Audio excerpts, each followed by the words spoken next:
Bismillahirrahmanirrahim. Donc, chers étudiants, chères étudiantes, donc, dans le cadre de l'enseignement à distance et de cette période de confinement, on va reprendre donc à faire la deuxième séance de révision avant les examens. Et vous êtes les bienvenus. Alors, ici c'est toujours dans le module algèbre 6, et je vais donc attaquer un exercice très intéressant dans le cas des applications de R dans R. On va essayer de l'établir que c'est un nom commutatif. Donc c'est un nom commutatif. On va montrer que A n'est pas intègre. On cherche les éléments inversibles de A. Puis on va déterminer les diviseurs de 0 de A. Puis on va essayer de caractériser certains idiots premiers. On montre donc que le I delta avec le delta qui est ici est un idéal de A. Lorsque le n est supérieur ou égal à 2, il n'est pas premier. Et lorsque n est égal à 1, c'est un idéal maximal. Alors pour commencer, on cherche un système commutatif. Ici, les lois F et G elles sont définies comme on le voit au tableau. Donc ici, pour on travaille un peu sur deux plans, bien préciser s'il vous plaît. Quand je prends ici F, G appartenant à A, on définit la somme F plus G et le produit F, G. Donc ici, c'est la loi dans A. Parce que je suis dans A plus 3. C'est une fonction ici. F plus G, c'est une fonction et FG, c'est une fonction. Comment elle est définie? Donc, on cherche à la définir. Alors, F plus G, c'est une application qui va de R dans R, qui a X, qui correspond F plus G de X. Et ici, c'est la fonction. Alors, comment je définis cette fonction? Mais cette application, je la définis par F de X plus G de X. Alors, si on fait attention, on a ici deux lois. Pardon, elle est là, celle-là, et on a aussi cette loi. Et FG aussi, il va de R vers R à un X dans R, enfin ceci. F fois G. Ici, c'est la loi. Donc, la loi de appliquée à X est égale à F de X fois, je vais chercher comme ça, G de X. Donc ici c'est F plus G, ici G, ici je vais ajouter un petit point en rouge. Alors, c'est les lois fonctionnelles dans A, et ici c'est les lois dans R. Cet élément, c'est un réel, et cet élément, c'est un réel. Donc ici, on travaille sur le plan, on travaille dans A, mais pour faire les calculs et satisfaire les conditions cherchées, on est obligé d'aller dans R, parce que la définition de l'application oblige. Ainsi, donc, vous avez FG, donc, on a su FG de X. Notez d'abord, donc, c'est ce que je viens d'expliquer ici, c'est derrière.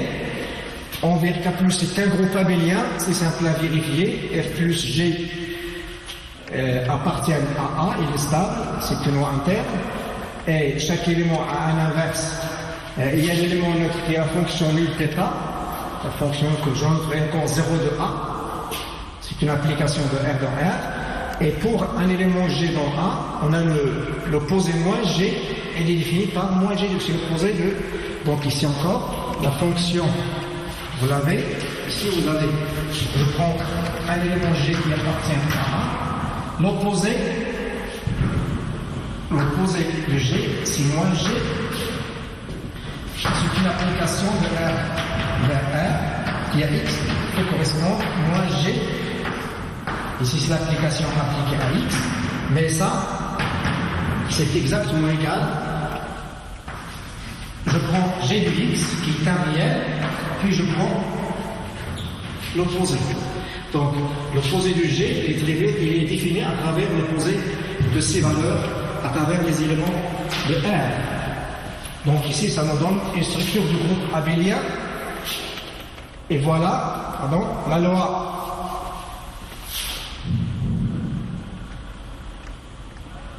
loi multiplication et commutative, c'est-à-dire qu'il soit Fg appartient à A, Fg égale à Gf. Donc pourquoi j'ai fait la commutative en premier lieu? Parce qu'il y a d'autres propriétés où je dois vérifier les calculs à droite et à gauche lorsque c'est pas commutatif. Alors si je sais que la loi est commutative, je n'aurai pas besoin de faire le calcul deux fois. Donc vous avez Fg de x, c'est égal à Fx fois G de x. Je sais que R plus principalement, donc la multiplication dans R, il est commutative. Donc j'ai G de x fois F de x. Et ça, c'est exactement Gf de x, c'est-à-dire, aussi, on a deux fonctions sont égales lorsqu'elles ont les mêmes valeurs en chaque élément. C'est le cas ici, je prends x quelconque dans R. Vous avez Fg de x, c'est égal à Gf de x pour tout x. Donc, ça veut dire que les fonctions Fg et Gf sont égales, et c'est la commutativité. La loi est associative. Voilà. On prend FGH dans 1 et on cherche à montrer que F fois GH est égal à FG fois H avec les parenthèses de part et d'autre. On prend alors, donc, on va juste vérifier que les deux fonctions coïncident en chaque élément de R.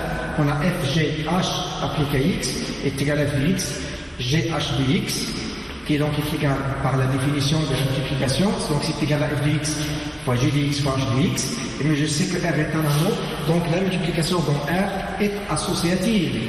Et puisqu'elle est associée, donc ça nous donne exactement, c'est fg de x fois h de x, et ça nous donne alors que fg h de x, c'est ce que je cherche, donc la loi est associée.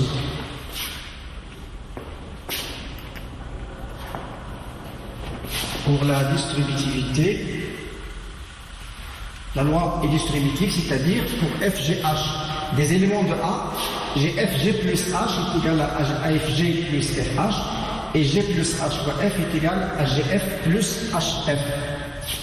Donc, pour le montrer aussi, il faut montrer, on cherche à montrer que les deux fonctions sont égales, la même chose ici, que les fonctions sont égales, donc il faut montrer qu'ils ont les mêmes valeurs en chaque X de R. Alors, f g h de x est égal à f de x fois g plus h de x, donc c'est f de x, g de x plus h de x.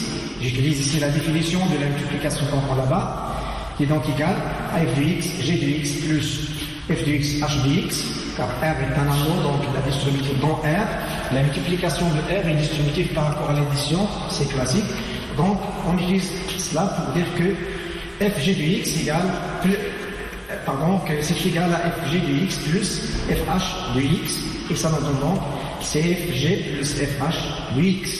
Donc on a ici la distributivité à gauche. Mais puisque la loi est commutative, la distributivité à gauche, et puisque la loi est commutative, alors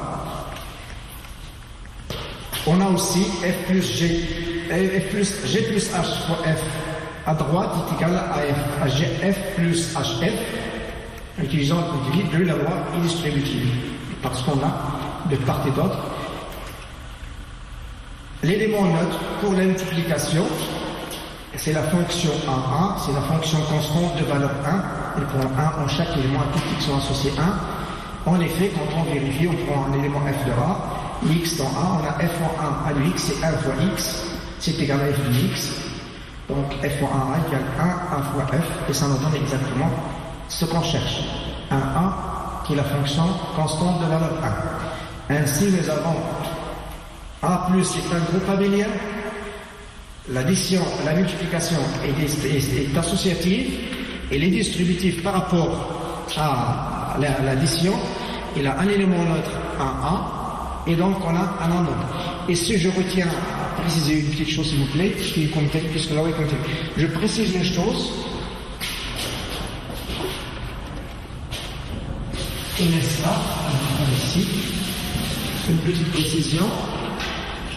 Pour nous, un anneau, on a dit A plus 3, vous avez plus groupe abélien, vous avez point associatif, l'avant-point est commutatif, la multiplication donc appelée distributive par rapport à l'addition et il y a une condition ici que j'avais été point appelé élément 1 A. Alors je case cette condition. Pour nous, la définition que nous avons donnée en classe, ça nous suffit pour dire que c'est un amour. Mais dans certains ouvrages, ou bien pour d'autres cours, peut-être on aurait l'élément neutre en A, on n'oblige pas. Mais dans ce cas, un anneau. Et si c'est un anneau pour moi, dans certaines lectures, on va juste dire c'est A plus point avec un A, c'est un anneau.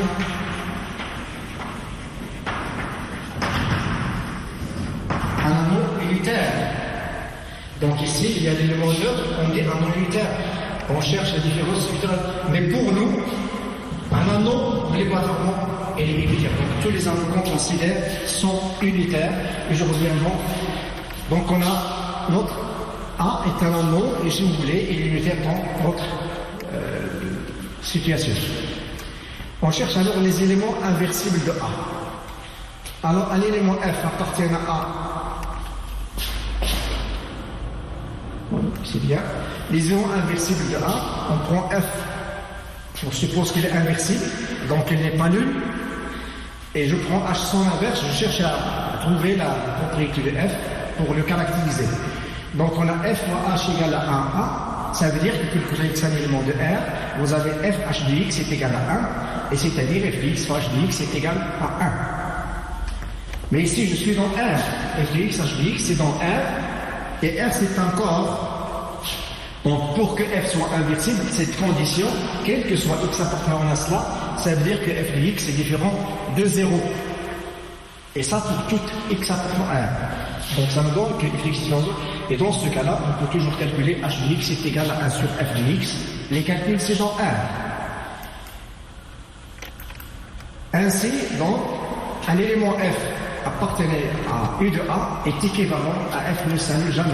L'application que je n'ai pas faite, elle est évidente. Lorsqu'il ne s'annule jamais, on remonte le calcul et on retrouve la même chose. Donc un élément est inversible lorsqu'il ne s'annule jamais. Et s'il y a une équivalence. Donc U de A, l'ensemble des éléments inversibles de A, c'est exactement les applications dans A, telles que, quel que soit X appartenant, F de X est différent de 0. Donc on peut noter maintenant F-1, c'est 1 sur F. Mais faites attention parce que l'inverse pour la composition des applications, et c'est sur la multiplication qu'on vient de définir. A n'est pas intègre. Par exemple, ici, puisqu'on sait qu'il n'est pas intègre, il suffit de donner un contre-exemple. Alors ici, je prends Fg dans A, que je définis comme au tableau, donc F de X égale à 1 pour X supérieur égal à 0, est égal à 0 si X est strictement inférieur à 0, et G de X c'est le contraire.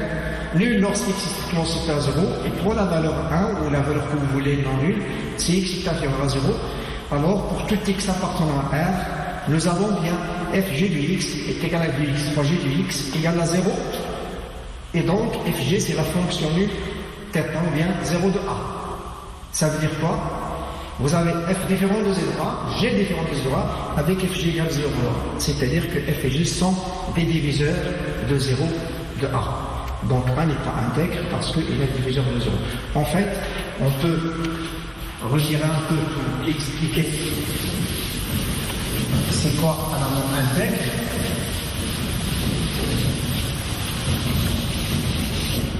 En fait, vous avez un anneau qui est quelque chose de plus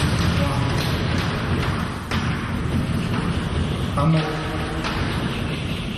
intègre si quel que soit AB appartenant à B, vous avez AB égale à 0 de B implique A égale 0 de B ou D égale 0 de B.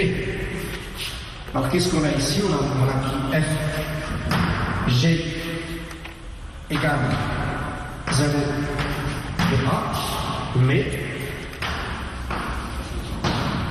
F différent de 0 de A et G est différent de 0 de A. Donc on dit exactement que ce n'est pas un index, parce que la façon dont il est écrit ne soumet pas la sécurité de façon directe.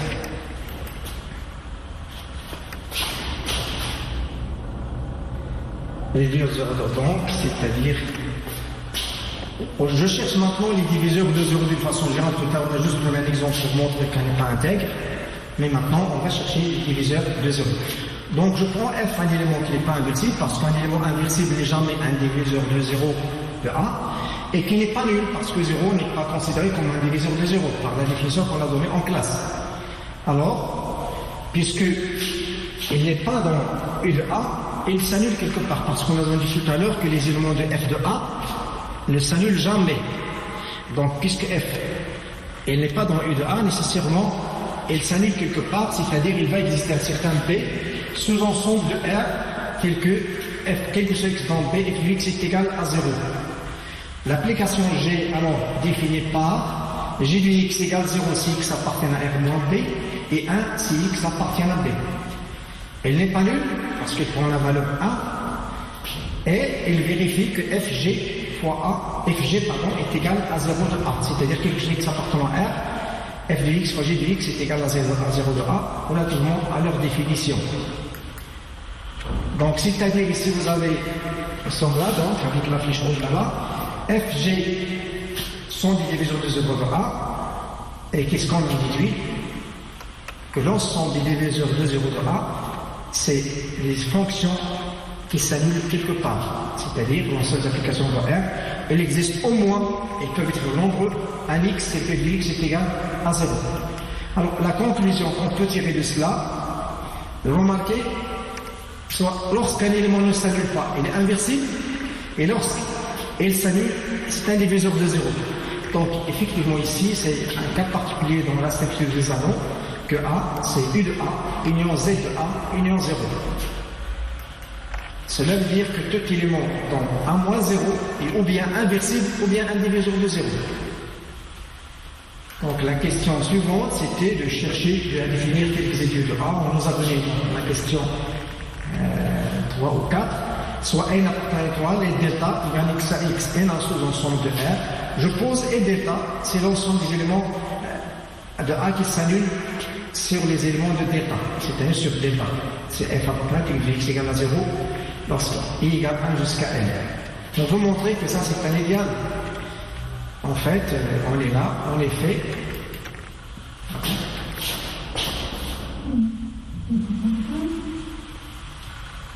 En effet, vous avez et delta, il est différent de 0, du vide, pardon, il n'est pas vide, car il contient le 0. Puis fg appartient à delta et h appartient à a, je vais faire, donc fg appartient à delta, donc f de x égale g de x, que ce soit i égale 1 jusqu'à n, égale à 0 plutôt. Ainsi, quel que soit i dans 1, n, vous avez f moins g de x, i, c'est f de x moins g de x, c'est exactement égal à 0 à cause de la première ligne. Et donc, aussi h, f de x, c'est h de x, i, f de x, i. Puis f de x, il est égal à 0, donc obligatoirement, quelle que soit la valeur de h, f de x, i égale à 0, donc vous aurez h de x, f de x égale à 0. Ça nous donne que f moins g appartient à a, et aussi hf appartient à a. C'est exactement la définition d'un idéal, et on peut conclure que i delta est un idéal de a. Alors, on va essayer de sélectionner les édieux premiers parmi ceux-là. Alors, on nous demande de montrer que lorsque delta est supérieur, le cardinal de delta, c'est-à-dire le n est supérieur égal à 2, et delta n'est pas premier. En effet, je prends deux entiers tels que s plus r égale à n, je définis deux fonctions, f de x, c'est de lorsqu'x est dans x1 jusqu'à xr, et 0 lorsqu'X appartient à X1, XR. N'appartient pas plutôt 2 lorsqu'il appartient pas et 0 lorsqu'il appartient. Et j'ai dit que c'est 1 lorsqu'X est dans XR plus 1XN et 0 lorsqu'X est dans X est dans XR plus 1XN. Alors, une simple vérification montre que F n'appartient pas à E delta. D'accord? F n'appartient pas à E delta parce qu'il ne sert pas pour tenir. Lorsque X, donc par exemple pour XR, lorsque X n'appartient pas à XR plus 1, la fonction F s'annule. Et ne s'annule pas pour les autres. Donc vous avez ici la fonction qui n'appartient pas à E delta. Et c'est la même chose pour G delta. Remarquez, G delta, il ne s'annule pas pour les X1 jusqu'à XR, qui ne sont pas là. Donc il n'appartient pas au certificat. Mais quand vous faites le produit FG, c'est la fonction nulle. Il s'annule pour tous les XI parce que G s'annule d'un côté et F sur l'autre partie. Entre X et XR, F est nul. Entre XR plus à XN et G est nul. Quand je fais le produit, je trouve exactement que le produit s'annule sur X1 jusqu'à XR. Et donc, qu'est-ce que ça donne? FG n'appartient pas, mais le produit appartient. C'est un idéal premier. Donc, si on le met ici. Donc, si on prend un mail, si vous voulez, on va définir ici pour le temps merdique.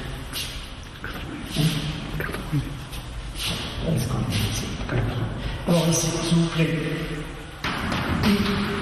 un médian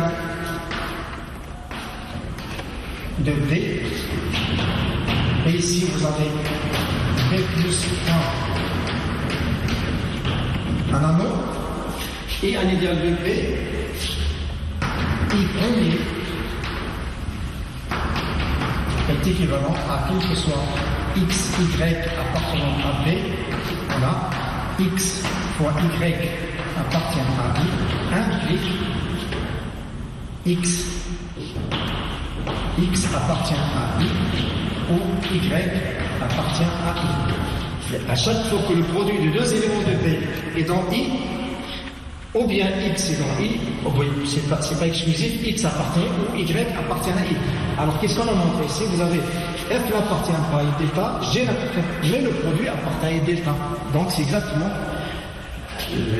ça justifie exactement que I delta n'est pas premier. Alors on va montrer maintenant, lorsque le cardinal est égal à 1, que I delta est un idéal maximal. Dans ce cas, on pose delta égale à x1, puisqu'il y a un seul élément, n est égal à 1. On pose alors F delta juste pour faciliter l'écriture, égale à ix, indice 1. Nous avons l'application phi de R de A dans R, et quand on fait ces deux groupes,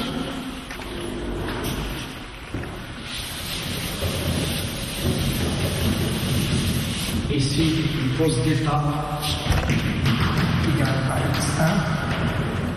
Donc, je considère l'application ici de R dans R, donc c'est l'applique de A dans R, donc je vais ici, de A dans R, qui a F, tout comme ça, X1.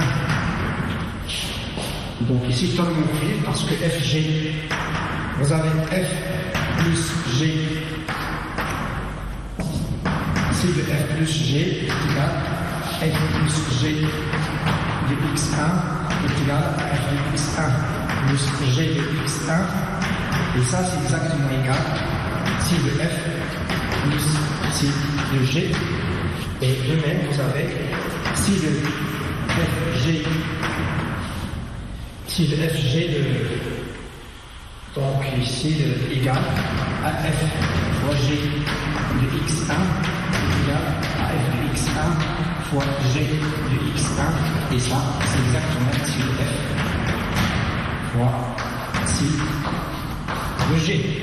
Donc j'ai bien un homomorphisme.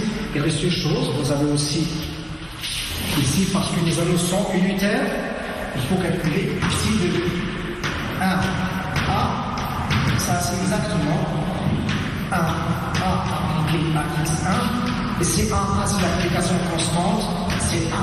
Et ça, c'est l'élément neutre de R Donc on a exactement f de 1A est égal à 1R. Donc on a un nom plus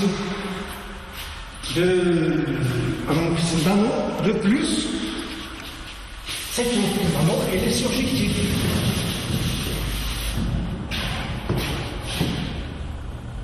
Un nom qui est surjectif par construction. Pourquoi quand je prends un élément, un X, donc rentre c'est dans R, je prends un P qui appartient à R, je conserve l'application FP qui va de R vers R, la constante, donc il y a X associé, FP de X égale l'application constante de valeur P. Elle répond bien à les questions. Donc vous avez exactement ici de FB qui est égal à B, donc c'est surjectif. C'est un nom surjectif. Qu'est-ce qu'il me donne? On cherche alors le kerf. Le kerf de psi, si vous voulez, je peux le chercher de ce côté-là. Excuse. Donc, vous avez F pour le kerf de psi. Vous avez F appartient à kerf de psi.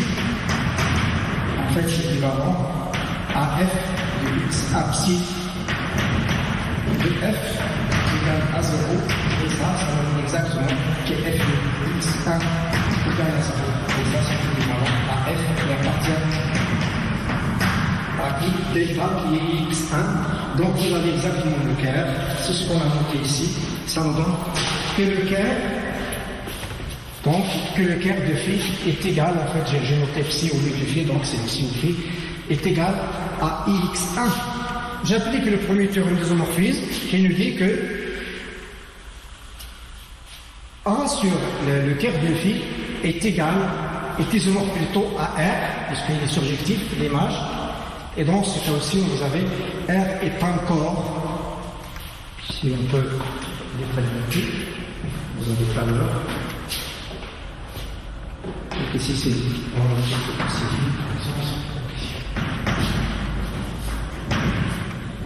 alors ici vous avez on a le kerf de phi égal à cela, on a image de phi égale à R, la montée surjective elle est là, donc ici ça indique que image de phi égale à R. Donc premier théorème de isomorphisme.